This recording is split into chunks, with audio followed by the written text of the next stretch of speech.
भगवान के मार्ग में चलने के लिए ये तो पक्का है, पक्का है, पक्का है।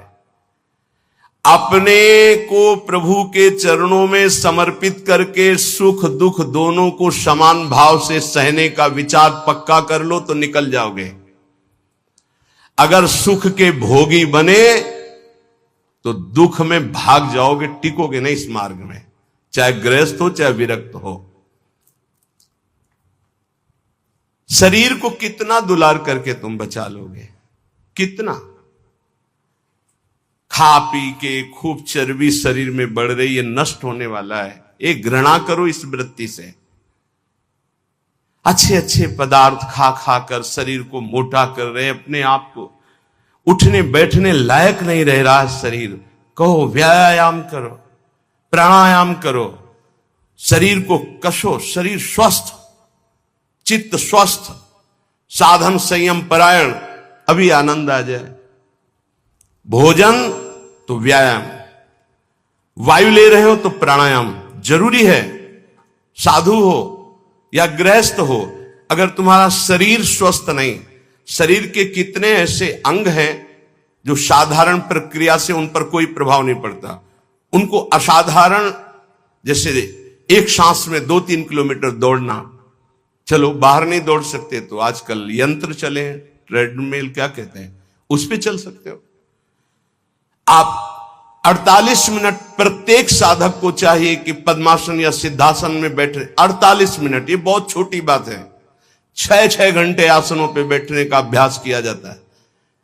भीषण सर्दी में पसीना, केवल एक लंगोटी लगाए गंगा किनारे बैठे, मार्किन नीचे बिछी हुई, उसी का आसन उसी का चला, 6-6 घंटे खुले में ऐसे पसीना से लथपथ शरीर हो जाता है।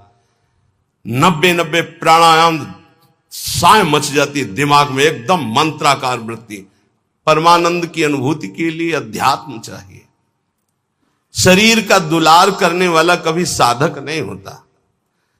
प्रायः कुछ ऐसे महा कृपा पात्र जन हैं जो शरीर को संयम में, इंद्रियों को संयम में रखने की विचारधारा करते हैं। नहीं तो आजकल हम सुविधा को अपनी भक्ति का फल मानने लगे हैं। सही, हम आपसे हृदय की बात कहते हैं, भले बुरा लगे। ये सुविधा भगवान की प्राप्ति में बड़ी दुविधा है। जब तक भगवत प्राप्ति न हो जाए तब तक सुविधा का भोग न करें। हम धन्य घड़ी वो मानते हैं जब हमारा जीवन असुविधा में बीतित हुआ है। 20 वर्ष हम धन्यवाद प्रभु को करते हैं कि वो समय हमको दिया जो हम जानते नहीं थे कि वही सुख का साधन है, वही सुख का साधन है। हम नहीं समझ पाए थे, हम उसे समझ रहे थे, हमारी कसौटी कसी जा रही, लेकिन आज हमको समझ में आता है कि हमारा वरदान का समय वो था। असुविधा साधक को ऊंचाई पर चढ़ाती है और सुविधा साधक को रोक देती है। ये पकड़ लेना। जिसकी वृत्ति भगवदाकार हो गई, महलों में रहे चाहे झोपड़ी में, कोई फर्क नहीं पड़ता। लेकिन ये स्थिति प्राप्त करने के लिए असुविधा चाहिए, तो उतना ही सुविधा का भोग करे, शरीर के दुलार में न फंसे, मान लिया जाए। नहीं तो आध्यात्मिक ऊंचाई पर चढ़ना कठिन हो जाता है। जो भगवत प्राप्त महात्मा जन हैं वो कह रहे हैं, बहुत जन्म व्यतीत हो गए इस शरीर से प्यार करते हुए, लेकिन सदगुरुदेव नहीं मिले, इसलिए तुम बाजी हारते गए। मन रे अब की बेर संहारो, जन्म अनेक दगा में खोए, बिना गुरु बाजी हारो। मन रे अब की बेर संहारो। बहुत से तुम्हारे जन्म हुए, मनुष्य जन्म, लेकिन सदगुरु नहीं मिले, इसलिए बाजी हार गए। अब की जीत जाओ। सदगुरु का वर्ण करके उनकी आज्ञा के अनुसार चल दो। बहुत कठिन है सदगुरु की आज्ञा पर चलना। हमारा मन अहंकार से प्रेरित होकर मनमानी आचरण करने के लिए बहुत राजी होता है, लेकिन गुरुमानी होकर मन को मारकर गुरु आज्ञा में रहना एक किसी विशेष भाग्यशाली उपासक के भाव होते हैं।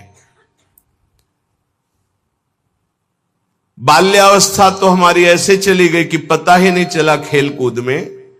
बालापने ज्ञान नहीं तन में, जब जन्म्यो तब बारो, तरुणाई सुख बाम में खोयो, बाजो कूच नगारो।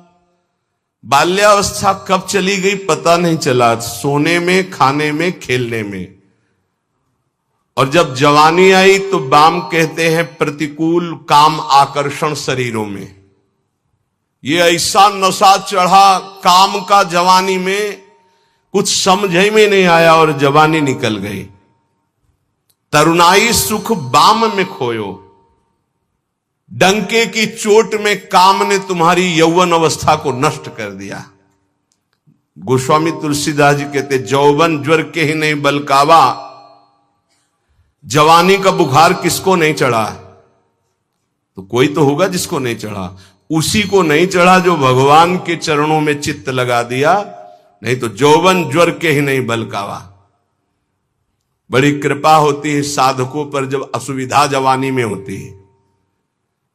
पेट में अन्न ही नहीं है तो काम की वृत्ति ही नहीं जागृत होती। बस एक ही आग लगी हुई है, कैसे ब्रह्म साक्षात्कार हो जाए, इस प्रपंच का बाध करके कैसे स्वरूप में स्थित हो जाओ। वहां कोई गुंजाइश नहीं कुछ सोचने की, देखने की, बोलने की। अब यौवन अवस्था में काम सुख और बुढ़ापा अवस्था में, बाल्यावस्था से जवानी तक जो किया उसके संस्कार खत्म, मनुष्य जीवन खत्म। खलक सब रैन का सपना, समझ मन कोई नहीं अपना। कठिन है मोह की धारा, बहा सब जात संसारा। घड़ा जो नीर का फूटा, पत्र जो डार से टूटा। जो पत्ता डाल से टूट गया दोबारा नहीं लगेगा। कच्ची मिट्टी में पानी भरा गया, फैल गई, किसी काम की नहीं रही। ऐसे ही बुढ़ापा के बाद एक अवस्था आती मृत्यु, फिर मानव जीवन गया, फिर अन्य योनियों में भटकना पड़ा।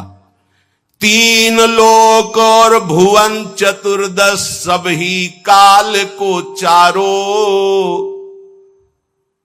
पूरी रहो जगदीश गुरु तन, बासे रहो नियारो।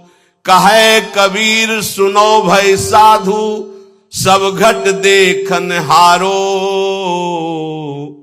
जन्म अनेक दगा में खोए, बिन गुरु बाजी हारो। मन रे अब की बेर संहारो। चाहे जितना तुम पुण्य करके चाहे जिस लोक में जाओ, तीनों लोकों तक का